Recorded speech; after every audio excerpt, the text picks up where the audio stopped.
अकोला शहराचे आराध्य दैवत असलेल्या राजराजेश्वराला राष्ट्रवादी काँग्रेस अजित पवार गटाकडून दुग्धाभिषेक करण्यात आला आहे।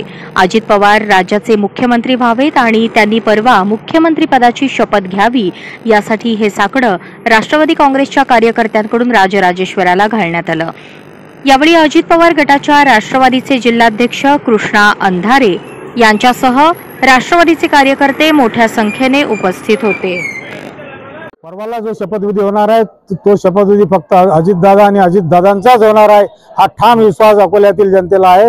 राष्ट्रवादीच्या सर्व संपूर्ण पदाधिकाऱ्यांना व कार्यकर्त्यांना, महिला, शेतकरी सर्व वर्गातील लोकांना आहे। म्हणून आज राजराजेश्वराच्या चरणी सर्व नतमस्तक होऊन दुग्धाभिषेक आज सर्वांनी केलेला आहे आणि एकच मागणी सर्वांची आहे की या राज्याचा 10 वेळा अर्थसंकल्प ज्यांनी सादर केला अशा दीर्घ अनुभवी माणसाला मुख्यमंत्री पदाची शपथ त्यांनीच घेतली पाहिजे असा प्रकारचा ठाम विश्वास हा अकोल्यातील राष्ट्रवादीच्या सर्व पदाधिकाऱ्यांना, शेतकरी, सर्व जाती धर्मातील लोकांना आहे।